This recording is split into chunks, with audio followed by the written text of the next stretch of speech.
Question number 3, ठीक है, question number 3 है, क्या देख लेते हैं इसको।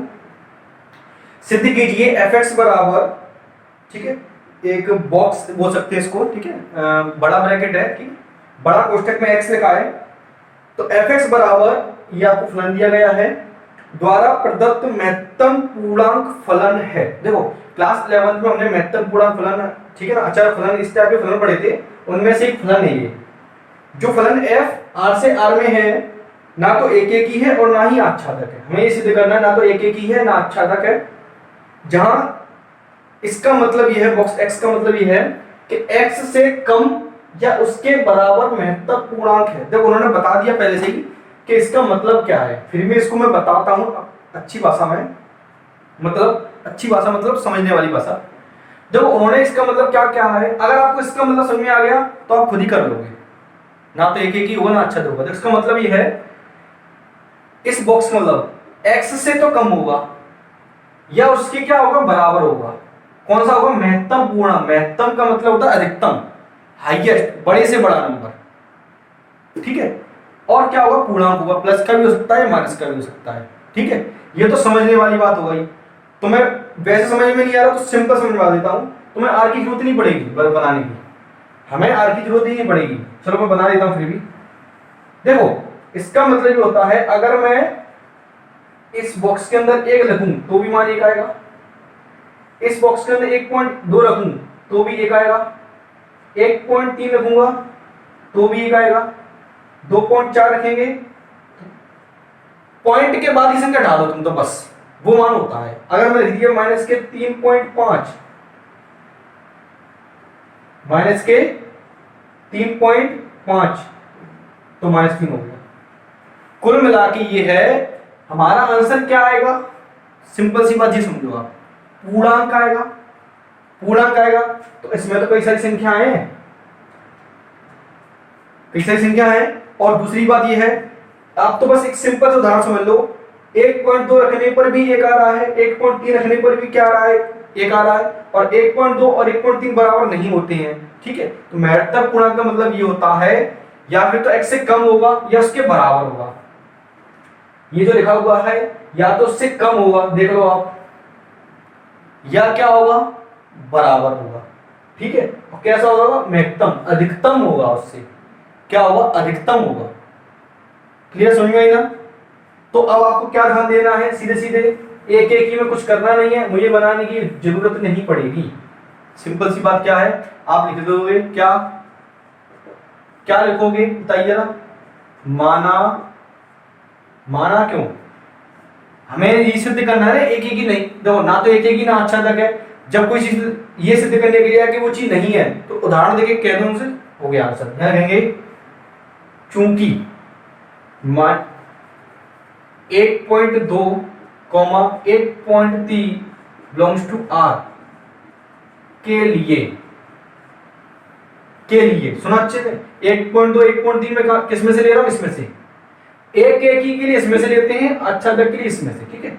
1.2 1.3 वास्तविक संख्या है, इसके लिए f 1.3 और f 1.3 सॉरी 1.2 और 1.3 का मान कितना है, 1 है।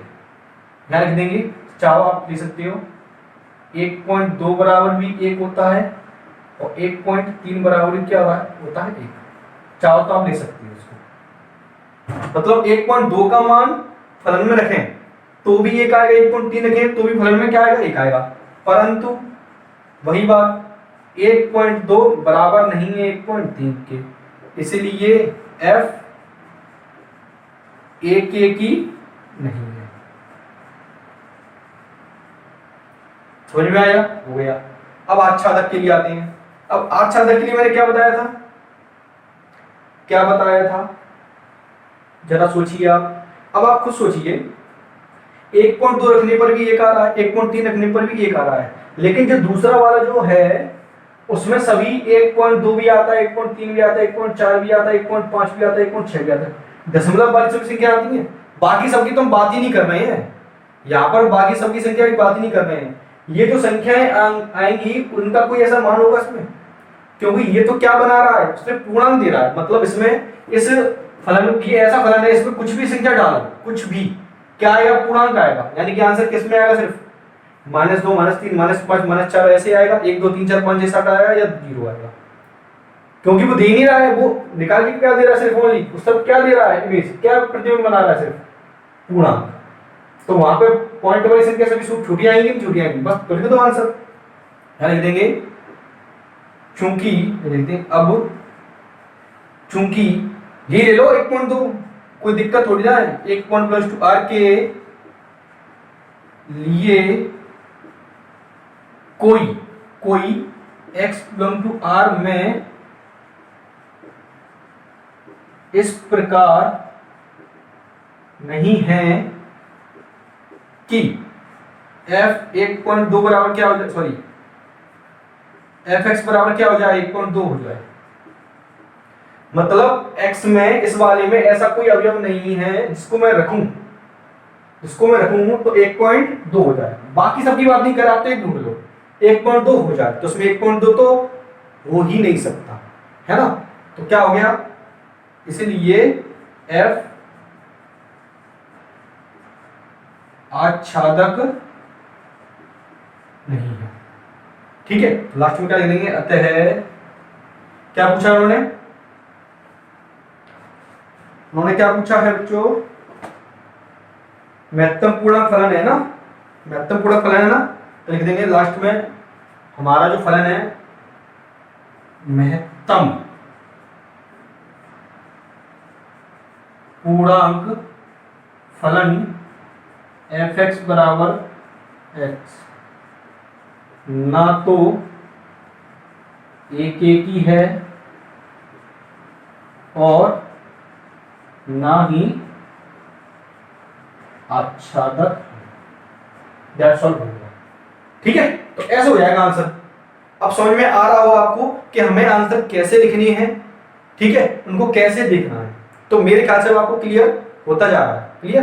तो आप ये नोट कर लीजिए, क्वेश्चन नंबर नेक्स्ट देखते हैं, क्वेश्चन नंबर 4, प्रश्न नंबर 4, क्वेश्चन नंबर 4 तो उसको भी देखते हैं क्या है। क्वेश्चन नंबर 4, सिद्ध कीजिए fx बराबर मॉड x, तो क्या पढ़ते हैं, मॉड x, मापांक बोलते हैं हिंदी में, इंग्लिश में बोलते हैं मॉड, है ना, मॉड x द्वारा प्रदत्त मापांक फलन f r से r में क्या है, ना तो एक ही है और ना ही आच्छादक है। उन्होंने बता दिया मॉड x का मतलब बराबर x के होगा यदि x धन है या शून्य है, धन है या शून्य है, मतलब x का मान आपको पता है x के बराबर होगा यदि धन या शून्य है, यदि मॉड x बराबर है तो कितना है, -x है, ठीक है। यदि x कैसा है, ऋण है, तो कुल मिला के है मॉड x में, मॉड x के अंदर जो बाहर जो मान निकल कर आता है वो कैसा होता है, धनात्मक होता है, इतनी बात आपको पता है, ठीक है। तो बस उसी को हम लेकर चलेंगे। तो यहाँ पे क्या दी गई, वास्तविक संख्या दी गई है, ठीक है। मैं ज्यादा कुछ तो नहीं लिखूंगा, बस प्लस माइनस के लिख दूंगा, जैसे कि -3 -2 -1 0 1 2 1.2, ठीक है, -3 -2 -1 0 1 1.2, ठीक है। इस क्वेश्चन में ज्यादा टाइम वेस्ट नहीं करेंगे, पहले ही ऐसी क्वेश्चन है सेम टू सेम। तो अब आप ये समझ लो -1, देखो मैंने एग्जांपल इसलिए लिया ये वाला, ठीक है, मैंने पूरा सॉल्व करके रखा है जिससे कि टाइम थोड़ा सा बचिया है समझाने के लिए, इसमें मेरे ख्याल से कुछ ज्यादा खास नहीं है। अगर आप लोग को पिछले वाला क्वेश्चन कर लिया है तो इस क्वेश्चन में कोई प्रॉब्लम नहीं आने वाली है ना। ये वैसा ही है जैसे कि x स्क्वायर है, जैसे कि x स्क्वायर था लगभग वैसा ही है, और बट वहां स्क्वायर होता था, यहाँ स्क्वायर नहीं हो रहा है। तो देखो -1 रखेंगे तो भी कितना आएगा, +1 आएगा, और +1 रखेंगे तो भी कितना है, +1, तो एक ही तो नहीं है, मैनी वन है, बहु एक ही है ना। तो हम क्या लिख देंगे, वही जब नहीं होगा तो ध्यान देना है, जब होगा तो x1 x2, इतनी बात आप ध्यान रखो अच्छे से। तो यहाँ क्या है, -1,1 r के लिए, इसके इस वाले r के लिए बताया मैंने बार बार, सॉरी इस वाले r के लिए मैंने बार बार बताया है, एक ही होगा इस वाले r के लिए, आच्छादक होगा तो इस वाले r के लिए, क्लियर। -1,1 बिलोंग्स टू r के लिए, मतलब इसके लिए f-1 और f1 बराबर कितना आ रहा है, 1, मतलब f-1 और f1 तो बराबर, ये f1 तो बराबर हैं, -1 और 1 बराबर तो हैं किसके, 1 के, क्योंकि -1 का मापांक भी 1 होता है, 1 का मापांक भी 1 होता है, परंतु -1 1 के बराबर नहीं है तो f 1 1 ही नहीं है, मैं पढ़ नहीं रहा हूँ, मैंने लिख के रखा इसलिए क्योंकि आपको कोई प्रॉब्लम ना आए, ठीक है, इसीलिए लिख दिया। थोड़ा सा इसमें कुछ खास कराना नहीं था इसलिए, सेम क्वेश्चन था। अब इसमें माइनस की संख्या आ सकती है क्या? नहीं आ सकती। किसी भी मापांक फलन का मान धनात्मक होता है, ऋणात्मक नहीं हो सकता। तो सिंपल सी बात ये -1, इस वाले -1 के लिए इसमें x का ऐसा कोई मान नहीं होगा जिससे उसका फलन का मान -1 हो जाए। एक ढूंढ लो बस आप। तो लिख दिया मैंने, चूंकि -1 बिलोंग्स टू r के लिए, मतलब इस वाले के लिए कोई x बिलोंग्स टू r, इसमें x का कोई मान इस प्रकार नहीं है कि fx का मान कितना हो जाए -1, मतलब मॉड x, मतलब मॉड में मैं x रखूं तो आंसर क्या आ जाए -1 हो। तो लिख देंगे f आच्छादक नहीं है, अतः फलन fx बराबर मॉड x ना तो एक ही है और ना ही आच्छादक। सिंपल हो गया, बहुत ही सिंपल था। लिख लीजिए आप, छाप लो फटाफट जल्दी से। फिर हम क्वेश्चन नंबर कौन सा देखेंगे? 5। प्रश्न नंबर 5, सिद्ध कीजिए f r से r में fx बराबर, ये आपको दिया गया है 1 यदि x बड़ा है 0 से, 0 यदि x बराबर 0, -1 यदि x छोटा है 0 से। इसका मतलब क्या बताता हूं, द्वारा प्रदत्त चिन्ह फलन, ठीक है, चिन्ह फलन ना तो एककी है और ना आच्छादक है। देखो बहुत ही सिंपल क्वेश्चन है, उन्होंने आंसर पहले से दे रखा है। इसका मतलब क्या है कि ये फलन है ना, वास्तविक से वास्तविक है। आपको इसमें डायग्राम बनाने की जरूरत नहीं है, इसमें सब आंसर लिखा हुआ है। कैसे देखो, वो ये कह रहे हैं कि इस x की जगह अगर मैं 0 से बड़ा रखता हूं, 0.2, 0.1, 1, 2, 5, 50, 150 कुछ भी रखूं, आंसर क्या आना है? 1 आना है। आंसर वो क्या कह रहे हैं? सिर्फ 1 कह रहे हैं। अगर इस x की जगह मैं 0 रख दूं तो आंसर क्या आएगा? 0। अगर x की जगह 0 से कम रख दूं, यानी कि -1, 2, 3, 4, 5, मैं बाकी सबकी बात नहीं कर रहा हूं, मैंने बार बार आपसे कहा जब r बराबर मुझे बेसिक काम चल रहा हो तो बेसिक काम चलाऊंगा, है ना। -1 के इस तरफ, सॉरी 0 की तरफ, -1, -2, -3, -4, -5 कुछ भी रखूंगा, आंसर क्या आएगा? -1। कुल मिला के इस तरीके जो फलन होते हैं ना, उनमें आंसर दिया रहता है। अगर x y z दी होती तो हम हल करते, लेकिन संख्या दी गई, इसका मतलब ये है फलन का मान 1, 0 और -1 आएगा। कुछ भी रखोगे इसमें, 0 से बड़ी रखोगे तो 1 हो जाएगा, 0 रख दोगे तो 0 हो जाएगा, 0 से कम रखोगे तो -1 हो जाएगा। तो पहली बात 1 1 ही तो नहीं है, क्योंकि 1 रखने पर 2 आएगा, 2 रखने पर 1 आएगा, 3 रखने पर आएगा, मतलब 1 से बड़ी संख्या कोई भी, 0 से बड़ी संख्या कोई भी रखोगे तो एक आंसर आना है, ठीक है। तो 1 1 ही तो नहीं है। दूसरी बात आच्छादक, भैया आंसर ही 3 ही आ रहे हैं, 1, 0, -1, आंसर ही 3 आ रहे हैं। तो दूसरे वाले में वास्तविक संख्या तो बहुत अनंत दी गई है, वो सब छूट जाएगी। तो हमें, आपको पता है हमें सिर्फ 1 चाहिए, तो ढूंढ लो। तो सिंपल सा क्या है, 1 ही के लिए क्या करना है, मैं आपको सीधी लिखा देता हूं, लिख लेना शॉर्ट में, ठीक है। सिस्टमेटिकली आप लिखोगे, क्लियर, जैसे बताया था वैसे। मैं बस इतना बता देता, चूंकि देखो इसके लिए ना, सिर्फ देखो ध्यान रखना, 1,2 बिलोंग्स टू कैपिटल R के लिए, इसके लिए F1 बराबर F2 बराबर कितना है? 1 है। 0 से बड़ा रखूंगा तो भी एक आंसर आएगा, मतलब 1 रखूंगा तो भी 1 आएगा, 2 रखूंगा तो भी 1 आएगा, परंतु वही बात आया थी, परंतु 1 2 के बराबर नहीं है, 1 2 के बराबर नहीं है, तो इसलिए F 1 1 ही नहीं है। समझ में आया ना। फलन कभी कभी बहुत कठिन लगते हैं, क्योंकि होते हैं, एक्चुअली वो हैं, बट हमें अभी सिंपल क्वेश्चन आ रहे हैं, अभी बाद में क्वेश्चन आएंगे तब उनको समझेंगे कैसे करते हैं, ठीक है। बट अगर आपको परिभाषा और थोड़ा सा लिखने का तरीका सिस्टमेटिक आपको माइंड में सेट है तो गलती कभी नहीं होगी, ठीक है। मैंने आपको 2 तरीके बताए हैं, तो क्या करना है, नहीं है तो एक एग्जांपल दे दो, बस उदाहरण दे दो, उसको सवाल हो गया, वही खत्म, ठीक है। 1 1 ही नहीं है, ठीक है। आच्छादक देख लेते हैं, आच्छादक क्यों नहीं है, क्योंकि भैया 3 ही मान है। आच्छादक की क्या है, परिसर, सॉरी सहप्रांत बराबर क्या हो जाए, परिसर हो जाए, उसमें एक भी छूटे, तो उसमें तो बहुत छूटेंगे। वास्तविक संख्याओं में से 1 0 से घटा दो, सभी छूटेंगे, तो हमें तो 1 चाहिए, तो लिख देंगे चूंकि क्या, चूंकि कौन सी संख्या लिए, दो ले लो, उसमें दो आंसर आएंगे, आएंगे नहीं। टू बिलोंग्स टू आर के लिए कोई x बिलोंग टू आर इस प्रकार नहीं है कि fx बराबर क्या हो जाए, दो हो जाए।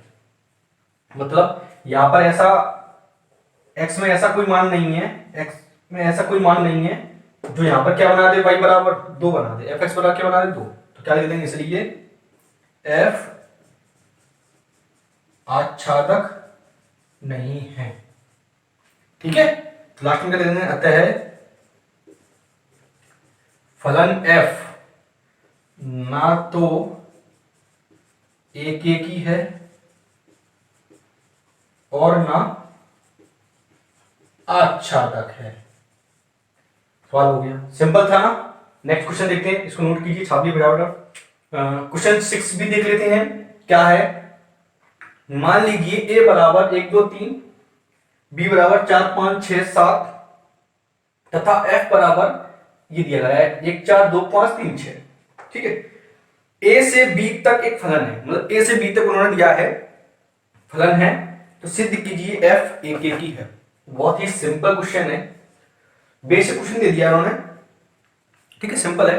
क्या है देखो, 1 2 3 4 5 6 7, क्लियर, a से b। ये फलन का मतलब क्या है, एक का संबंध किससे है, 4 से, 2 का 5 से, 3 का 6 से। सिद्ध करने के लिए क्या कह रहे हैं, एक ही है, मतलब क्या है, प्रत्येक अवयव के संगत, समुच्चय ए में प्रत्येक अवयव के संगत बी में केवल केवल एक अवयव है कि नहीं, सिद्ध हो गया, एक ही है, बस हो गया। तो क्या करना है आपको, यहां लिखना है, चूंकि f1 बराबर f1, ऐसे चाहे ऐसे लिख दो, चूंकि 1 2 3 बिलोंग्स टू ए के लिए, जैसे लिखाते वैसे बता रहा हूं मैं, f1 बराबर 4 है, f2 बराबर 5 है, f3 बराबर 6, मतलब भिन्न भिन्न अवयवों के लिए भिन्न भिन्न मान है। क्या लिख देंगे, यहां समुच्चय ए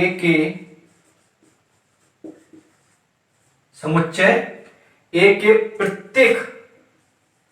प्रत्येक अवयव के संगत बी में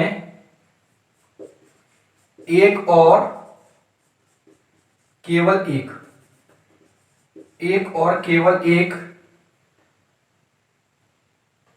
समुच्चय ए के प्रत्येक अवयव के संगत बी में एक और केवल एक अवयव है, मतलब प्रत्येक के लिए अलग अलग है। तो हम क्या कह देंगे, तो इस प्रकार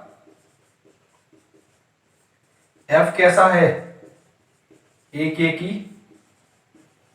फलन है, हेंस प्रूव्ड। हो गया, सिंपल क्वेश्चन था। क्वेश्चन नंबर 7 उसको भी देखते हैं। क्वेश्चन नंबर 7 को, इसमें दो पार्ट है, फर्स्ट और सेकंड। तो ये मैंने आपके सामने लिख के रखे हैं, समझा देता हूं कैसे करना है इसको।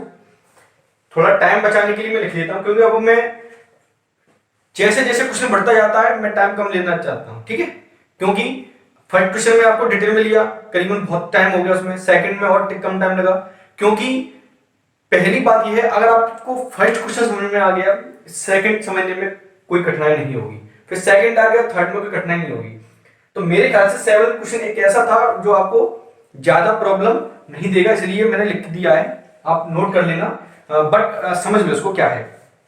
क्वेश्चन ये है, निम्नलिखित में से प्रत्येक स्थिति में बतलाइए क्या दिए हुए फलन एक आच्छादक अथवा एक आच्छादक है, अपने उत्तर का औचित्य भी बताइए। मतलब सीधे उस कारण देना आपको कैसे है या नहीं है, ठीक है। तो हमारे पास दो फलन है, पहला फलन है एफ आर से आर में एफ एक्स बराबर 3 - 4x और 1 + x², ठीक है। अब देखते हैं क्या है। पहले जो हमें फलन दिया गया है उसको देखो कि एक आच्छादक है या नहीं। पहले समझो अच्छे से, मैं यहाँ पर एक चार्ट बना रहा हूं, समझना ध्यान से। अब मैं दोनों को लेके चलूंगा साथ में, है ना, ये एक एक की और ये एक एक की। वैसे सिंपल है, मैंने क्या -2 -1 0 1 2 3 1.2 4.5 √2 √5 इस तरीके से लिखी सारे। -3 -2 -1 0 1 2 3 2.1 1.5 1.6 √2 √5। ये मैंने सभी वास्तविक संख्या लिखी है आर लगभग, ठीक है। यहां पर कोई फलन होगा, इसके हिसाब से देखते हैं 3 - 4x। तो सबसे पहले एक एक ही, ठीक है। तो एक एक के लिए x1 x2 रख के देख लो, x1 बराबर x2 आ जाए तो एक एक ही है, जैसा कि आपको दिख रहा है। ये तो कैलकुलेशन हो गई। अब इसमें क्यों, देखो इसमें यहां पर किसी भी कोई भी वास्तविक संख्या रखो, उसके लिए मान अलग अलग आएगा कि नहीं आएगा, थोड़ा खुद सोच के देखो अच्छे से। कोई भी मान रख लो, और इस टाइप के आते हैं तो वो हमेशा होते हैं, ठीक है। एक दो नंबर रख के देखेगा, जैसे एक रखा तो 4 में 3 है तो -1 आएगा। मतलब सभी मान के लिए वास्तविक संख्याओं का मान भी क्या आएगा, अलग अलग आएगा। कोई वर्ग आ जाए या कोई ऐसा कुछ आ जाए तो सोचना किसके लिए पड़ता है ज्यादातर, ठीक है। कुछ अलग चीज संख्या दी गई हो, जैसे कि नेचुरल नंबर, प्राकृत संख्या दी गई है, पूर्णांक दी गई है, और थोड़ा इसके लिए भी तो ज्यादा सोचना पड़ता है क्योंकि कई तरह की संख्याएं। कुल मिला के ये है, आप इसको x1 x2 रखकर देखो। जैसे मैं रखा, इसमें x1 रखा 3 - 4x1 3 - 4x2 प्लस माइनस से 3 हट गया, -4 का भाग दे दी दोनों पक्षों में, तो x1 बराबर क्या गया x2। हल करने में कोई कठिनाई तो नहीं आई है, तो x1 बराबर x2 आ गया ना। इसका अर्थ ये है कि f क्या है, एक एक ही है, क्लियर। लेकिन इसको समझते, देखो इसको समझो अच्छे से। इसमें फलन क्या दिया गया है 1 + x², इसमें रखते हैं x1 x2। अभी ऐसा समझना है ना, x1 x2 रखा तो 1 + x1² बराबर 1 + x2²। अब इसमें क्या है, x1² x2² बचा, क्यों एक से कट गया, क्योंकि प्लस माइनस होता है, उसको कोई प्रॉब्लम नहीं आती सॉल्व करने में। अब बात आती है इनकी। अब इसमें देखो, अगर मैं दोनों पक्षों को वर्गमूल लूंगा तो x1 बराबर +-2 आएगा कि नहीं आएगा, x1 बराबर +-2 आएगा कि नहीं आएगा, है ना। मतलब क्या है कि -2 रखूंगा तो भी एक ही मान आएगा। रख के देख लो एक बार आप, देखो पहले समझो अच्छे से। ये x की घात क्या है 2, इसमें वर्ग आ गया तो थोड़ा अलग सोचना पड़ता है। ये सिंपल सीधी सीधी होती है तो उनको एक एक ही होती है, तो इसमें क्या आ गया, वर्ग आ गया। तो ये क्या हुआ, धनात्मक हुआ 1 + x², यानी ये क्या हुआ, प्लस का धनात्मक संख्या हुई, धनात्मक प्लस इसमें क्या जुड़ रहा है 1। और धनात्मक संख्या में कहीं भी एक जोड़ोगे, कोई भी एक संख्या जोड़ोगे, ठीक है ना, प्लस की जोड़ोगे तो वो संख्या धनात्मक ही तो रहेगी। x की घात 2 मतलब x के तुम कुछ भी रखोगे तो प्लस की संख्या आएगी, और प्लस में एक जोड़ दोगे तो क्या आएगी, वो धनात्मक ही तो रहेगी। और धनात्मक संख्या रहेगी, इसका अर्थ क्या है, अगर इसमें आप -2 रखोगे या -1 रखो, मान लो -1 रखो इसमें तो कितना आएगा, 2 आएगा, और +1 रखो तो भी कितना आएगा, 2 आएगा। रख के देख लो, -1 का वर्ग 1 होता है और +1 का वर्ग भी क्या होता है, 1 होता है, तो 1 और 1 कितना आएगा, 2। तो कुल मिला के ये क्या बहु एक ही हो गया। वही ये दिखा रहा है कि x1 बराबर ±x2। इसका मतलब क्या है, कोई दो मान रखने पर आंसर क्या आएगा, 1 प्लस और माइनस की। तो ये एक एक ही नहीं है। एग्जांपल दे दिया मैंने आपके सामने, -2 रखोगे तो -2 का वर्ग कितना होता है, 4, 4 और 1 5। 2 का वर्ग भी कितना होता है, 4, 4 और 1 5। ये उदाहरण दे दिया हमने एक उनको, तो एक एक ही नहीं है, क्लियर। अब आच्छादक पे आते हैं। आच्छादक के लिए इसमें वही काम करना है कि माना y belongs to capital R के लिए कोई x बराबर, ये मैंने मान निकाल लिया, कैसे, y बराबर 3 - 4x बटे 4, सॉरी 3 - 4x मान निकालो। देखो +4x यहाँ के कितने आएंगे, प्लस के, और y वहां आके माइनस के, x बराबर क्या आएगा, 3 - y बटे 4, है ना। तो ये मैंने रख के देख लिया, इसमें रख के देखो, हल के y आ जाए तो आएगा। तो सिंपल सी बात ये है, आप इतना समझो, x बराबर 3 - y बटे 4 रखा, इसमें y का मान कुछ भी रखूंगा मैं, कुछ भी प्लस माइनस जो भी रखूंगा, उसका आंसर निकल के जो भी आएगा वो यहाँ पर वास्तविक संख्या तो होगी। ना तो उस पर वर्गमूल लगा है, ना उस पर वर्ग चढ़ा है, ठीक है ना घात 3 है ना घात 4 है, उनमें बहुत ज्यादा सोचना होता है ना। इसमें तो सिंपल है, तो रैखिक समीकरण टाइप के, तो सिंपल सी बात यह है, y की यहाँ कुछ भी रखोगे तो यहाँ आंसर मिलेगा हमें, क्योंकि वास्तविक संख्याओं का समुच्चय है। क्लियर? तो ये मैं रख के देख लिया है। तो अब x की क्या रखोगे आप, 3 माइनस वाई बटे 4। इसमें इसकी क्या रखोगे, 3 माइनस वाई बटे 4। तो रख के देखते हैं, एफ एक्स बराबर एफ 3 माइनस वाई बटे 4, 3 माइनस 4 और x की है 3 माइनस वाई बटे 4। तो 4 से 4 कट गया, तो 3 माइनस के अंदर गुणा कर दिया तो -3 और माइनस माइनस प्लस वाई, -3 से 3 कट गया तो क्या आया वाई। तो हमारा फलन f क्या है, आच्छादक है। क्लियर? समझ में आया?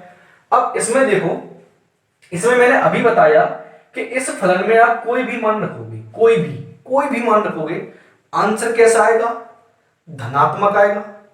हमने ये कारण एक एक में दे दिया, तो इसका मतलब दूसरे वाले फलन में इनके लिए माइनस वालों के लिए यहां पर कोई क्या नहीं होगा, प्रतिबिंब नहीं होगा, मतलब इनके लिए एक्स का कोई मान नहीं होगा, है ना। तो वही लिख दिया मैंने। तो आच्छादक के लिए x बिलोंग टू r के लिए एफ एक्स बराबर 1 प्लस एक्स स्क्वायर सदा कैसा होगा, धनात्मक होगा। एग्जाम्पल दे दिया, -2 बिलोंग्स टू r के लिए, मतलब इसमें -2 के लिए या -1 भी ले सकते हो, no problem. -2 belongs to r के लिए कोई x बिलोंग्स टू r, ठीक है। इस प्रकार नहीं है किसमें, इसके लिए, ठीक है, कि एफ एक्स बराबर क्या हो जाए 2, मतलब एफ एक्स मतलब y बराबर क्या हो जाए -2 हो, तो f आच्छादक नहीं है। अतः फलन f ना तो एक एक ही है और ना ही आच्छादक है। और ये फलन कौन सा है आपका, एक एक ही भी है और आच्छादक भी है, और ये ना तो एक एक ही है और ना ही आच्छादक। क्लियर? तो ये क्वेश्चन नंबर 7 हो चुका है। आप इसको अच्छे से नोट कर लीजिए। नोट करने के बाद क्वेश्चन नंबर 8 देखेंगे, ठीक है। तो नोट की क्वेश्चन नंबर 8, ठीक है। प्रश्न नंबर 8 भी देखते हैं हम। प्रश्न नंबर 8 में क्या है, थोड़ा ध्यान से समझना इसको। मान लीजिए a तथा b दो समुच्चय हैं, सिद्ध कीजिए कि f such that a cross b tends to b cross a, मतलब a क्रॉस b से b क्रॉस a इस प्रकार है कि f a b बराबर b a, मतलब अगर आप किसी पे फलन में a b रखते हो तो b a आएगा। एक एक की आच्छादी फलन है, एक एक की आच्छादी फलन है, मतलब क्या सिद्ध करना है आपको, इसको बाइजेक्टिव करना है ना। इसको इंग्लिश में लिखा हुआ है बाइजेक्टिव, एक एक की आच्छादी सिद्ध करना। देखो ये थोड़ा सा अजीब क्वेश्चन जरूर है, ठीक है, बट सिंपल है, थोड़ा समझने का ज्यादा है, ठीक है। तो इसमें अब क्या दिया गया आपको, समुच्चय नहीं दिया गया है ना, कोई ना, सिर्फ क्या दे दिया गया है, क्रमित गुणन दे दिया गया है, यानी कि a क्रॉस b से b क्रॉस a, ठीक है। तो हमें ये सिद्ध करना है एक एक की आच्छादक है। तो अब बात ये आती है कि इसको सिद्ध कैसे करेंगे। देखो समझो इसको अच्छे से, कैसे करेंगे इसको। ऐसे क्वेश्चनों को हल करने का तरीका थोड़ा सा अलग रहता है। देखो पहले मैं आपको एक उदाहरण देता हूं, उससे समझना है, उदाहरण समझना, मैं ज्यादा नहीं ले रहा हूं मैं। देखो a बराबर ले लेता हूं 1 2 3 और b बराबर ले लेता हूं a b और c, ठीक, इससे समझना। क्लियर? तो देखो a क्रॉस b निकालेंगे तो क्या आएगा, जरा बताइए जरा। a क्रॉस b निकालते हैं तो देखो मैं लिख लेता हूं पहले, एक a एक b एक c, 2a 2b 2c, तो ठीक है, 2 काफी है, इसमें ज्यादा हो जाएंगे, ठीक है, ठीक है। एक a एक b एक c, 2a 2a 2b 2c, ठीक है। तो b क्रॉस a क्या होगा बताइए जरा, इनके जस्ट अपोजिट होंगे। b क्रॉस a क्या होगा बताइए जरा, a1 a2, ठीक है, a3 b1 sorry b1 b2 और सॉरी c1 है ना, c1 c2, कोई कॉमा कम ज्यादा हो गया तो ये है।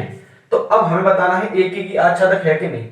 अब मैं इसमें समझो, देखो उसको, ये वाले अवयव मान लो यहां लिखे हुए हैं, ये वाले अवयव यहां लिखे हुए हैं, तो इसका मतलब ये है, फलन का मतलब अगर आप ए बी रखते हो फलन में तो क्या आएगा बी ए, मतलब एक ए का संबंध किससे होगा, एक ए का किससे हुआ, ए वन से हुआ, वन ए का किससे हुआ, ए वन से, वन बी का किससे हुआ, बी वन से, है ना, वन सी का किससे हुआ, सी वन से, हुआ कि नहीं हुआ, टू ए का किससे हुआ, ए टू से, टू बी का किससे हुआ, बी टू से, और टू सी का किससे हुआ, सी टू से।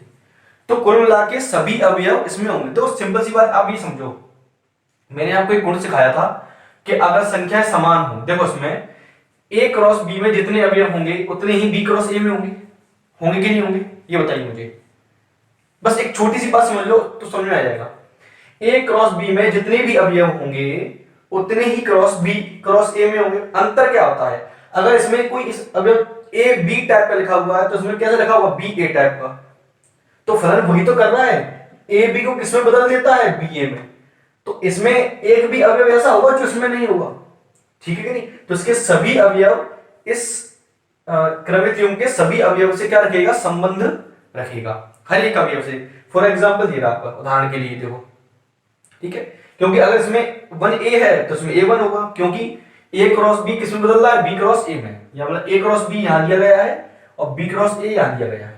यहां पर ए बी टाइप का आएगा तो यहां पर क्या आएगा, बी ए टाइप का, और फलन का काम भी यही करना है, ए बी को बी ए में बदलना, ठीक है। तो अलग अलग रखने पर अलग अलग आएगा, तो एक एक की तो है।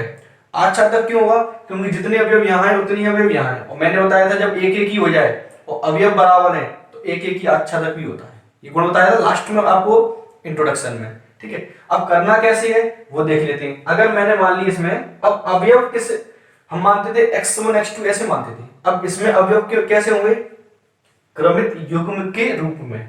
तो जैसे कि a1 b1, a2 b2, a3 b3, a4 b4, ठीक है। तो इसमें किस प्रकार के होंगे, b1 a1, b2 a2, b3 a3, b4 a4, क्योंकि ये आपका है a क्रॉस बी और ये क्या है आपका b क्रॉस ए, है ना। ये हमारा फलन है f, जो ए बी को किस में बदल देता है, बी ए में। क्लियर, मतलब क्रमित युग्म में क्या है, अवयव है। तो हम क्या मानते थे, सुनो ध्यान से कर, एक एक के लिए कि x1, x2 belongs to capital X, ये तो मानते थे ये वाला समुच्चय। तो आप वही करोगे। तो सबसे पहले मैं डाल देता हूं यहां पे एक की के लिए, ठीक है। क्या लिखेंगे, माना देखो a1, b1, a2, b2 belongs to a cross b। जैसे हम x1 x2 लेते थे वही, तो ये x1 है, ये हमारा x2 है, किसमें लिया, इसमें लिखेंगे इस प्रकार है कि, किस प्रकार है कि f a1 b1 बराबर क्या हो जाए, f a2 b2, मतलब a1 b1 आप x1 मानो, ये x2 मानो। अब हमें सिद्ध करना है कि a1 b1 बराबर क्या है, a2 b2, यानी कि x1 बराबर क्या है, x2। तो इसको फलन में रखेंगे तो क्या हो जाएगा, ab का क्या हो जाता है, ba, यानी कि इसको हो जाएगा b1, a1, होगा कि नहीं होगा, क्लियर, समझ में आया कि नहीं आया। और a2 b2 क्या जाएगा, b2 और a2 होगा। अब दो क्रमित युग्म बराबर कब होते हैं, जब उनका पहला पहला अवयव और दूसरा दूसरा अवयव क्या हो, बराबर हो। ये आपने क्लास 11th में संबंध में पढ़ा होगा, और सिंपल सी बात है, ये दो क्रमित युग्म तभी बराबर होंगे जब b1 बराबर किसके हो, b2 के, और a1 बराबर किससे हो जाए, a2 के। क्लियर, समझ में आया कि नहीं आया। और जब b1 b2 के बराबर है, a1 a2 के बराबर है, इसका मतलब ये निकला हमारा कि a1 और b1 बराबर किसके है, a2 b2 के है, मतलब ये आपस में क्या हो जाएंगे, बराबर। तो लिख देंगे इसलिए f कैसा है, एक की, ऐसे लिख देना आपको, है ना। f क्या है, एक की फलन है, एक ही बात है, कोई दिक्कत नहीं है, इतना माइंड नहीं करता कोई भी, ठीक है। चलिए अब अच्छा तक के लिए देखते हैं हम, अब समझना इसको अच्छे से।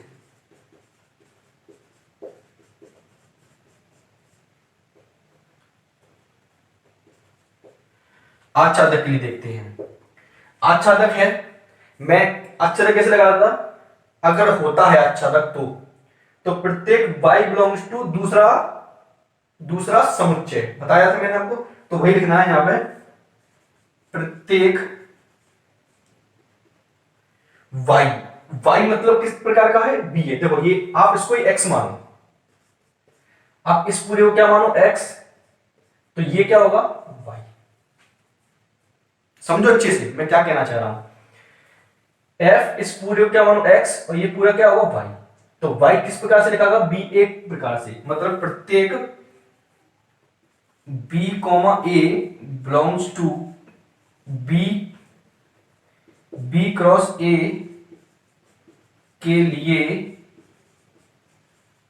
कोई, पूरी भाषा समझो अच्छे से, भाषा में कोई बदलाव नहीं करूंगा मैं, इसलिए क्योंकि आपको जिससे कि माइंड में सेट हो जाए। वैसे आप अपने मन से कोई भी ले सकती हो, लेकिन मैं एक सिस्टमेटिकली बता रहा हूं आपको। प्रत्येक इसको ये मानो आपका पूरा y है, ये मानो पूरा x है, तो प्रत्येक b a के लिए किसमें, इसमें कोई क्या लिखते थे, x बिलोंग्स टू, यानी x क्या है, a b बिलोंग्स टू किसमें, a क्रॉस b में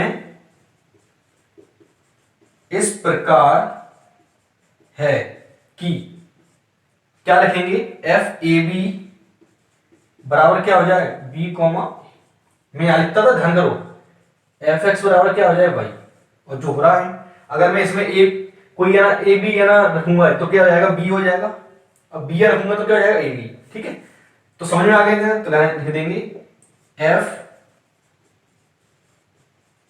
आच्छादक फलन है, तो यहां लिख देंगे अतः फलन f ए बी बराबर बी ए के की आच्छादक है। ठीक है, हो गया। थोड़ा सा कंफ्यूजन जरूर, डाउट इसमें जरूर आता है, लेकिन खास डाउट लेने की आपको जरूरत नहीं है। ठीक है, ज्यादा कुछ खास क्वेश्चन भी नहीं है, बस नॉर्मली आपको थोड़ा सा माइंड लगाने की जरूरत है इसमें, और उसमें कुछ खास है नहीं। ठीक है, तो आप ये छाप लीजिए फटाफट से।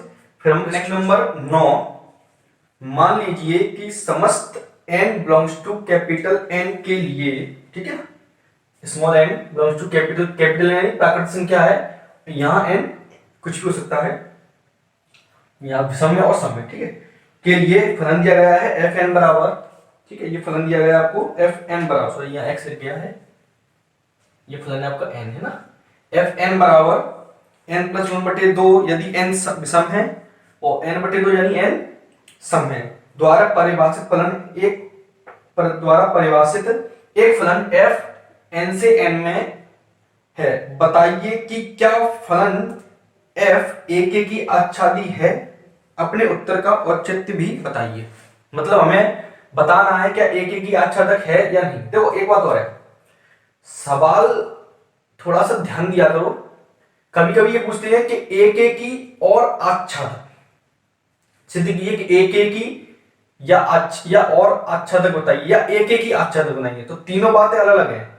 एक की पूछा है तो अलग बात है, आच्छादक पूछा तो अलग बात है, एक की और आच्छादक पूछा है तो एक की अलग पूछ रहे हैं, आच्छादक अलग पूछ रहे हैं, और एक की आच्छादी बोल दिया यानी कि वो इकट्ठा पूछ रहे हैं, इसलिए लिखा आता है इंग्लिश में बाइजेक्टिव, मतलब इकट्ठी बात हो रही है इसमें।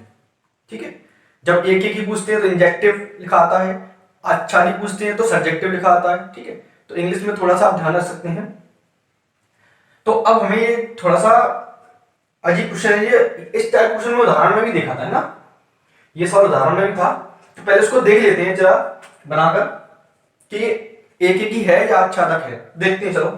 तो सबसे मैंने कौन सी लेनी, प्राकृतिक संख्या, 1 2 3 4 5 6 7 8 काफी है, 1 2 3 4 5 6 7 8 9, ये फलन है आपका एफ एन, जो भी है ये एन है, ये भी क्या है एन है।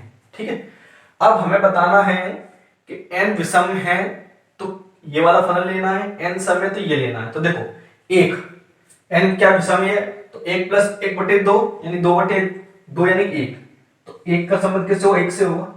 2 रखो, 2 क्या है सम है, तो कौन सा फलन लेना, ये वाला 2/2 यानी कितना आएगा 1, यानी 2 रखने पर भी क्या आ रहा है 1, तो यहां से पता चलेगा एक एक ही तो नहीं है, ठीक है।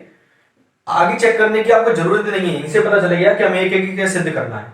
और जब मैंने आपको बताया था जब कोई फलन एक एक ही नहीं है तो उदाहरण देना है तो x1 x2 से कर लेना, ठीक है क्या नहीं। आपको मैंने बताया था कि जब कोई चीज नहीं है पहले पता करो, पहले खुद समझो कि है या नहीं। अगर आपको पता चल गया कि एक एक ही है तो उदाहरण x1 x2 से करो, एक एक ही नहीं है तो उदाहरण देकर उसको हल कर दीजिए, ठीक है ना। ये बहुत सिंपल तरीका, सटीक तरीका है इसका। 3 रखते हैं, 3 क्या है विषम में, तो 3 होगा, 3 और 1 4/2 यानी कि 2, यानी 3 का भी किस्सा आएगा 2 से। एक एक ही हमने देख लिया, अच्छा के लिए दिख रहे हैं। यहां कितना आएगा 4, 4/2 यानी कि 2।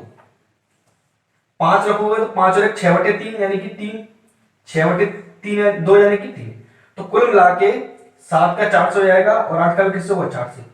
तो ऐसे यहां पर कोई भी अवयव नहीं छूटेगा। क्यों नहीं छूटेगा, क्योंकि देखो मैंने लाइन से किया है, लाइन से संबंध बना रहा और लाइन से संबंध बन रहे हैं, तो इसमें एक भी अवयव छूटेगा क्या, क्योंकि 5 का किससे बनेगा 9 10 से, 6 का किससे बनेगा 11 12 से, 7 का किससे बनेगा 13 14 से। ऐसे लाइन से बनते जाएंगे और यहाँ पे भी एक भी अवयव नहीं छूटेगा। मतलब यहाँ जितने भी अवयव दिए हैं उनका समुच्चय n में, कौन से n में, प्रांत n में कोई ना कोई संबंध है। और यही हमारी आच्छादक की क्या है, परिभाषा है, ठीक है। तो ये आच्छादक है परंतु एक एक ही नहीं है। कुल मिला के हमें जो सिद्ध बताना है कि वो एक एक ही आच्छादी है या नहीं, तो एक एक ही आच्छादी तो नहीं है। अगर अलग अलग बात करें तो एक एक ही नहीं है, आच्छादी है। पर उन्होंने पूछा है एक एक ही आच्छादी बताइए, तो एक एक ही आच्छादी नहीं है, ठीक है। तो अब लिख लेते हैं कैसे करना है इसको। तो यहां वही नहीं है तो पहले बता देंगे, चूंकि देखो f एक रखेंगे यानी 1 + 1/2 यानी 2/2 यानी कितना आ गया 1, है ना। एक विषम है ना इसलिए, और f 2 निकालो यानी 2/2 यानी कि 1। तो ये लिखेंगे यहां f1 बराबर f2 बराबर 1,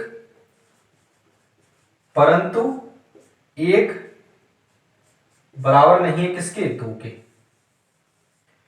ये वाला, ठीक है। f1 रखने पर भी 1 आ रहा है, 2 रखने पर 1 आ रहा है, यानी बहु एक ही हुआ। तो कुल मिला के ये एक एक ही नहीं है, ध्यान देंगे, इसलिए f एक एक ही फलन नहीं है, ठीक है। इतना हमारा हो गया। अब आच्छादक, अब आच्छादक के लिए थोड़ा सा इसमें ये करना पड़ेगा। आच्छादक है ना, आच्छादक है तो अब इसमें कंडीशन लेनी पड़ेगी, ठीक है। कंडीशन लेते हैं, चलो देखते हैं। मैं मिटा देता हूं, है ना, आप नोट कर लेना, ये वाला समय इरेज कर देता हूं। अब देखना थोड़ा सा ध्यान से, अब इसको हम कंडीशन लेके चलते हैं। अब n कोई n प्राकृत संख्या ले लेते हैं हम, वो सम होगी या विषम होगी, रख के देखते हैं। मतलब ये चेक करेंगे यहां प्रत्येक अवयव के लिए सम लेते हैं तो कौन सा मिल रहा है, विषम लेते हैं तो कौन सा मिल रहा है, ठीक है। मैं बताता हूं भी कैसे। देखो लिखेंगे पहले, माना n belongs to capital N, ये कौन सा आपका सहप्रांत है, ठीक है। आच्छादक सिद्ध कर रहे हैं ना, तो इसके लिए देखेंगे कोई, ठीक है, कोई n belongs to capital N कोई प्राकृत संख्या है। मतलब इस वाले n में स्मॉल n, मतलब हमने स्मॉल n ऐसा कोई मान लिया है जो प्राकृत संख्या है, हमें नहीं पता भी क्या है। तो प्राकृत संख्या के 2 भाग में होती है, सम या विषम। तो लेके चलते हैं, यदि n विषम है तब 2n + 1 बिलोंग्स टू क्या हुआ, n हुआ, -1 लेते हैं, ठीक है। विषम संख्या में से कैसे लेते हैं, 2n - n में, ठीक है। क्यों, n belongs to capital N। अब यहां n प्राकृत संख्या रखो, यहां देखो मान लो 1 रखो, 1 से स्टार्ट करें प्राकृत संख्या, 1 रखो, कितना आएगा 2 एकम 2 में से गया 1, 2 रखो, 2 दूनी 4 में से गया 3। तो कैसे आती जाएंगी संख्या, विषम संख्याएं आती जाएंगी। तो अब ये हमने क्या माना है, विषम है ना, ये क्या है अपना विषम है। तो ये विषम है तो कहां रखेंगे, इसमें रखेंगे। तब f 2n - 1 बराबर रखो इसमें, क्या आएगा 2n-1 प्लस 1/2, 1 से 1 कट गया यानी 2n/2 यानी कितना आ गया, n आ गया। क्या आ गया, n। अभी बताता हूं इसका मतलब, पहले समझो इससे, ठीक है। तथा दूसरा ले लेते हैं सेकंड, यदि n क्या है, सम है। अच्छा इसमें एक चीज और है, थोड़ा सा मिस्टेक है इसमें, आपको लेना पड़ेगा ऐसे, ठीक है। मैं थोड़ा सा मिस्टेक, n तो प्राकृत संख्या है ना, तो आपको ऐसे लिखना पड़ेगा, यदि 2n-1 क्या है, विषम है। विषम के लिए ले रहे हैं, ठीक है, जहां n belongs to capital N, यहां लेंगे सम के लिए, सम के लिए, ठीक है। और यहां n belongs to capital N, क्योंकि n तो प्राकृत संख्या है, तो 2n-1 विषम हुआ, ठीक है, तो वो थोड़ा सा मिस्टेक हो गया था। तो यहां देखते हैं, यदि 2n क्या है, सम है, तो यहां रखेंगे 2n, तो f 2n निकालो आप, तो ये वाला होगा, यानी कि 2n + 2, 2 से 2 कट गया, क्या आ गया, n। अब इसको समझो अच्छे से, अब इसको मतलब समझो कि अगर मैं इसमें से, समझो इसमें से, इसका मतलब पहले समझो पूरा, n हमारी संख्या कौन सी है, प्राकृतिक, ठीक है। n हमारी संख्या कौन सी है, प्राकृतिक संख्या है, यानी कि क्या है, 1 2 3 4 5 6 7 8 9, ठीक है। एक बार हमने सम रखा है, एक बार क्या रखा है, विषम रखा फलन में, समझ लेना अच्छे से। अगर मैं इसमें से कोई भी सम ले रहा हूं, पहले मैंने लिया विषम, ठीक है, तो उसका आंसर क्या आया, n आया। n यानी प्राकृतिक संख्या है, मतलब जब मैंने 1 रखूंगा तो इसमें कोई फलन आ रहा है, सम रख रहा हूं तो भी कोई आंसर क्या आ रहा है, n आ रहा है, और n कैसी है, प्राकृतिक संख्या। तो एक बात बताओ, हमें आच्छादक के लिए क्या बताना होता है कि यहां प्रत्येक संख्या के लिए यहां कोई ना कोई अवयव होना चाहिए, यही तो बताते हैं। प्रत्येक संख्या के लिए यहां कोई ना कोई संख्या होनी चाहिए, यानी कि अवयव, प्रत्येक अवयव के लिए यहां कोई ना कोई अवयव होना चाहिए। अब आप मुझे ये बताइए कि f जब मैं विषम रख रहा हूं तो क्या आ रही संख्या, n। n मतलब क्या है, प्राकृतिक संख्या, ठीक है। n क्या है, प्राकृत संख्या, मतलब मैं विषम रख रहा हूं तो भी कोई संख्या आ रही है, सम रख रहा हूं तो भी कोई संख्या आ रही है। इसका तात्पर्य यह है कि विषम संख्याओं के लिए इसमें कोई ना कोई संख्या है, और सम संख्याओं के लिए इसमें कोई ना कोई संख्या है। और आपको पता है इसमें दो तरह की ही संख्याएं होती हैं, विषम या सम। तो विषम के लिए भी इसमें कोई ना कोई है, और सम के लिए भी इसमें कोई ना कोई है। तो इसका अर्थ क्या हुआ, इसका अर्थ ये होगा कि f क्या है, आच्छादी है। तो यहां लिख देंगे अतः f आच्छादी है। तो लास्ट में लिखते हैं अतः फलन f एकेकी आच्छादी नहीं है। हमें सिर्फ यही सिद्ध करना था कि कोई फलन एकेकी आच्छादी है या नहीं, बताइए, ठीक है। तो हमारा एकेकी आच्छादी तो नहीं है, एकेकी है नहीं है, आच्छादी है बट एकेकी आच्छादी नहीं है, ठीक है। तो ये सवाल हो गया आपका क्वेश्चन नंबर 10, ठीक है। क्वेश्चन है अपना, उसको अच्छे से रीड करना है, ये लास्ट क्वेश्चन है, इसके बाद तो ऑब्जेक्टिव टाइप दी गए हैं, क्लियर। तो इसको भी हम देखते हैं, क्वेश्चन अच्छा क्वेश्चन है, सीबीएसई बोर्ड एग्जाम में आया हुआ है, ठीक है। तो क्या क्वेश्चन है, मान लीजिए कि a बराबर r माइनस, ठीक है, r में से 3 हटा दिया है, अभी मैं सब मतलब बताता हूं उसका, तथा b बराबर r माइनस 1, fx बराबर x माइनस 2, fx बराबर x माइनस 2 बटे x माइनस 3 द्वारा परिभाषित फलन f a से b में पर विचार कीजिए, क्या f एकेकी तथा आच्छादक है, अपने उत्तर का औचित्य भी बताइए।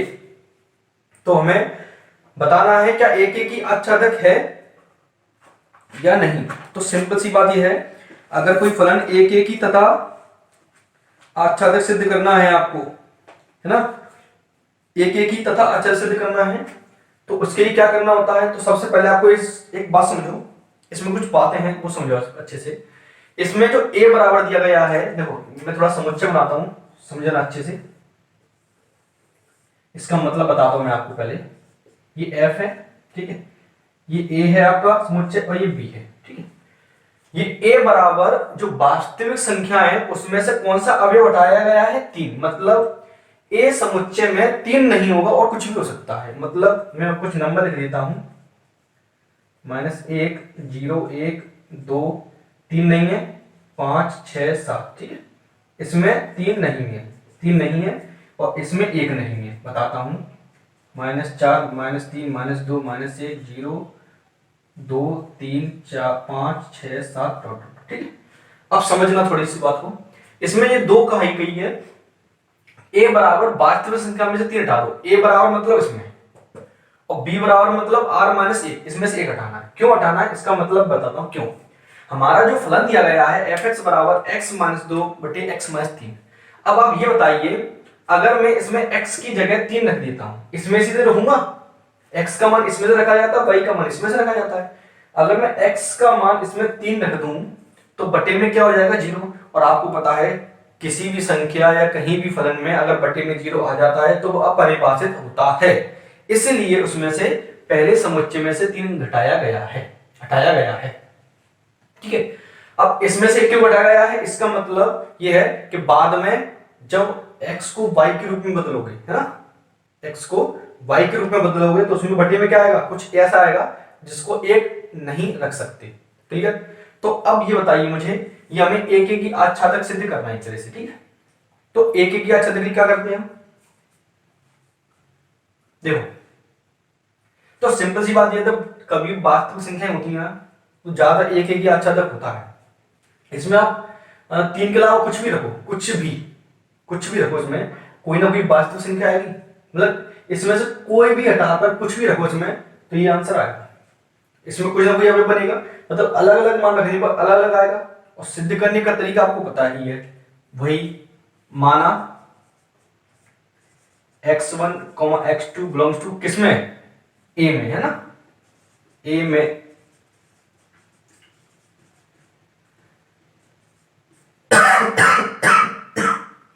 इस प्रकार है कि f(x1) बराबर f(x2) रखते हैं इसमें, तो x1 माइनस 2 बटे x1 माइनस 3 बराबर x2 माइनस 2 बटे x2 माइनस 3। थोड़ा सा हल होगा, इसको देखते जाइए ध्यान से।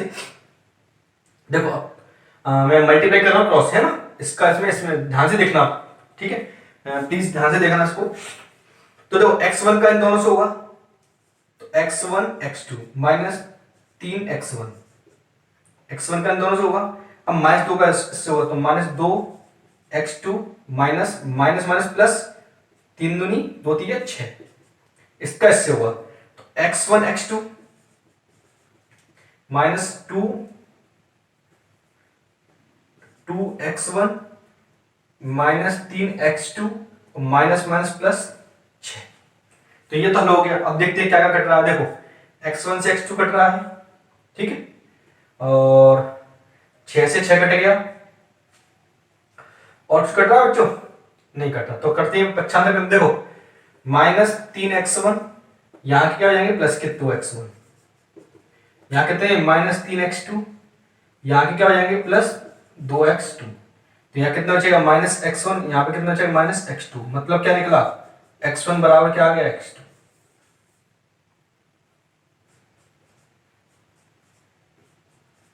ठीक है, तो कुल मिला के हमारा ये हल करके क्या आ गया, x1 बराबर x2। तो क्या लिख देंगे, इसलिए f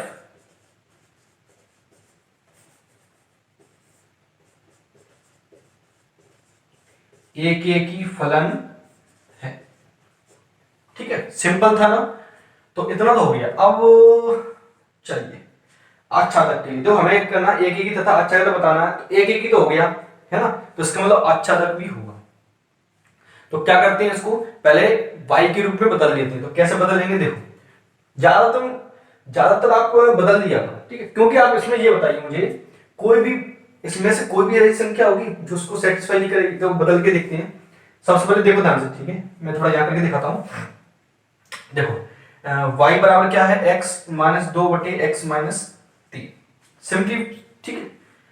चलिए देखते हैं, सॉल्व करो। तो x y माइनस 3y बराबर x माइनस 2, क्लियर, समझ में आया? ये गुणा किया है y x y 3y बराबर x माइनस 2। हमें मान किस में निकालना है, x बराबर में, यानी कि x वाले एक तरफ y वाले एक तरफ।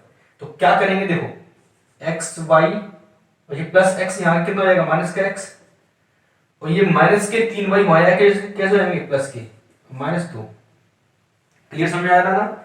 अब यहां इसमें से x कॉमन लेंगे तो क्या बचेगा y माइनस 1, 3y माइनस 2, तो यहां से x बराबर क्या आ जाएगा 3y माइनस 2 बटे y माइनस 1। तो इतना सा जो हिस्सा था ना वो आपको लिख के नहीं बताना है, बट हमें खुद सॉल्व करना होगा, है ना। ये हमें लिख के नहीं दिखाना है, उनको शो नहीं करना है, हमें तो डायरेक्ट लिखेंगे। तो अब x बराबर क्या आ गया 3y माइनस 2 बटे y माइनस 1। इसका मतलब ये है y का मान कहां से रखा जाएगा बच्चों, इसमें से रखा जाएगा। क्लियर, y का मान इसमें से तो रखा जाएगा। अब इसमें एक नहीं है, क्यों नहीं है, मैंने आपको बताया था, इसका मतलब यहां एक नहीं रख सकते, क्योंकि बटे में कितना आ रहा है y माइनस 1, अगर उसमें से आपने एक रख दिया तो बटे में क्या हो जाएगा 0, इसलिए एक हटाया गया है। क्लियर, तो दोनों बातें समझ में आ गई क्यों हुई थी। अब हमें क्या करना है, आचार्य सिद्ध करना है, तो लिख देंगे, क्या लिखेंगे, प्रत्येक y belongs to capital B, y belongs to capital B। बहुत सारे क्वेश्चन हो गया तो आ गया होगा के लिए कोई x बराबर 2y कितना है 3y माइनस 2 है ना, 3y माइनस 2 बटे y minus 1 belongs to A। इस प्रकार है की मतलब fx बराबर मतलब fx की जगह 3y माइनस 2 बटे y माइनस 1। चलो हल करना है तो वीडियो पॉज कीजिए, आप हल कीजिए, फिर मैं हल करता हूं, ठीक है। जिनको नहीं आ रहा वो देखेंगे, और जिनको आ रहा है वीडियो पॉज करके आप लिखना स्टार्ट करेंगे, ठीक है। तो रखते हैं, तो हमें x की 3y माइनस 2 रखना, तो देखो ध्यान से 3y माइनस 2 बटे y माइनस 1 माइनस 2 बटे ये अलग हिस्सा है 3y माइनस 2 बटे y माइनस 1 माइनस 3। थोड़ा सा मैं हल्का सा डायरेक्ट करूंगा, ठीक है, तो आप देखते जाना ध्यान से। चलो तो गुणा करेंगे, तो 3y माइनस 2 माइनस 2 का गुणा होगा इसमें, है ना, तो 2y माइनस 2 गुणा y माइनस 2y माइनस 2 गुणा माइनस 1 यानी कि प्लस 2। क्लियर, चलिए अब देखते हैं। अब बटे में यहां कितना आएगा y माइनस 1 आएगा, तो यहां पर भी बटे में y माइनस 1 आएगा, यहां पर भी बटे में क्या आएगा y माइनस 1 आएगा, तो y माइनस 1 से y माइनस 1 कट जाएगा, इसलिए मैं सिर्फ ऊपर ऊपर के लिख रहा हूं इसमें, ठीक है। तो 3y माइनस 2 है ना, थोड़ा सा बच्चों आपने ध्यान नहीं दिया होगा, थोड़ा सा मिस्टेक हो गया, पूरा तो लिखना भूल ही गए हम। 3y माइनस 2 अब गुणा होगा माइनस 2 का, तो माइनस के 2y minus minus plus 2। Clear, तो minus 2y minus minus plus 2y, ठीक है। अब यहां पर लिखेंगे 3y माइनस 2 माइनस 3 का गुणा होगा तो माइनस 3y और माइनस 3 और माइनस 1 कितना होगा प्लस 3, 3 कम 3, ठीक है। अब हल हो गया, और 3y में से y जाएगा कितना बचेगा y माइनस 2 से प्लस 2 कट गया, 3y से ये 3y कट गए, तो माइनस 2 प्लस 3 कितना होता है 1, यानी कि कुल मिला के क्या आ गया y। हो गया कि नहीं हो गया, तो ध्यान देंगे, इसलिए f आच्छादक फलन है, ठीक है। तो लिख देंगे अतः फलन fx बराबर x माइनस 2 बटे x माइनस 3 एक की आच्छादक, दैट सॉल्व हो गया, ठीक है। समझ में आ गया ना कैसे किया है, ठीक है। तो फटाफट से लिख लीजिए, फिर क्वेश्चन नंबर 11 और 12 भी देख लेते हैं, फटाफट से लिखिए, मैं इसी में बता रहा हूं आपको, ठीक है। तो अब क्वेश्चन नंबर हमारा कौन सा है 11, आपने लिख लिया होगा, तो क्वेश्चन नंबर 11 देखो, मैं इसी में बता देता हूं, देखो ध्यान से। जो क्वेश्चन नंबर जो 11 है उसमें है ओटी दी गई है, इनको ध्यान से देखना।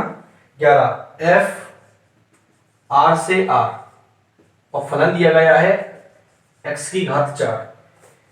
ठीक है, आपके वही गिने चुने 4 ऑप्शन है।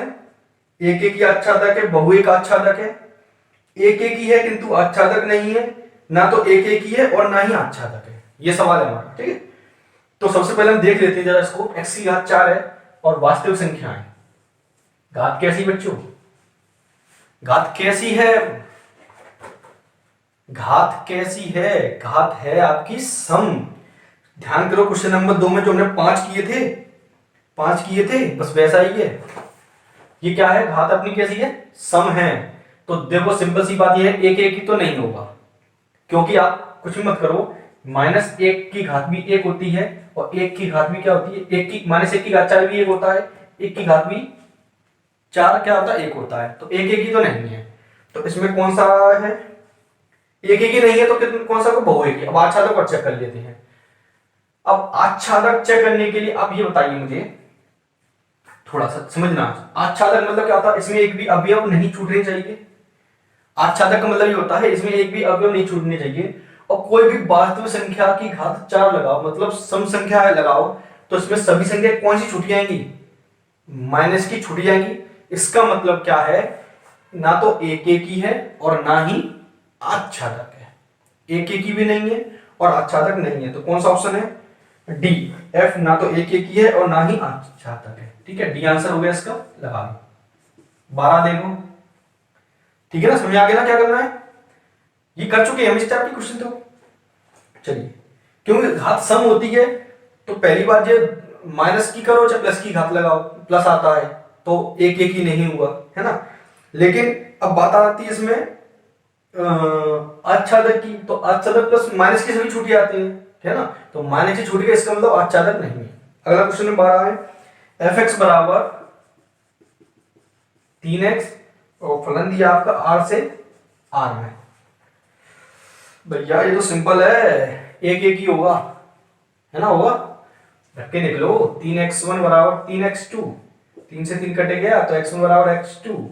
कुल मिला के ये है, यहां कुछ भी रखो, यहां भी r है यहां भी r है, कुछ भी रखो इसमें, वो उसमें होगा कि नहीं होगा? तो एक एक ही तो है। आच्छादक के लिए देख लेते हैं, वही y बराबर 3x, तो x बराबर क्या आएगा? y बटे 3। कुछ भी रखो, यहां कुछ भी रखो, 1/3, 2/3, 5/3, √3/2, जो भी है। यहाँ पे भी क्या है? वास्तविक संख्या है तो आच्छादक भी है, उसमें कोई भी अवयव नहीं छूटेगा। तो ये कैसा है आपका? ये ऑप्शन हो गया आपका एक एक ही आच्छादक। ए आंसर हो गया इसका, है ना। ये आंसर हो गया एक एक ही आच्छादक। ठीक है, और ये आपका क्या हो गया? ना एक एक ही ना छादक।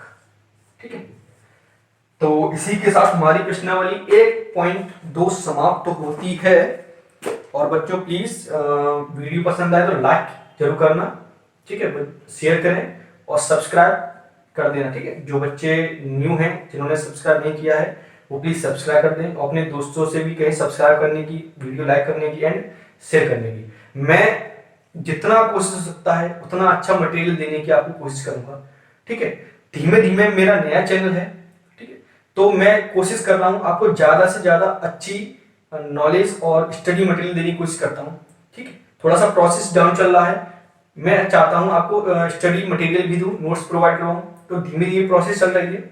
और बाकी क्लास के ना बैचेस स्टार्ट हो चुके हैं, 9th 10th और 11th का भी स्टार्ट करने जा रहा हूँ और 12th का भी। ठीक है, तो आप प्लीज वीडियो लाइक कीजिए, अपने दोस्तों को शेयर कीजिए। ठीक है, तो अब नेक्स्ट हम मिलेंगे एक्सरसाइज 1.2 प्रश्नावली 1.3 के इंट्रोडक्शन के साथ। ठीक है, तो अभी के लिए इतना ही काफी है, मिलते हैं नेक्स्ट सेशन में।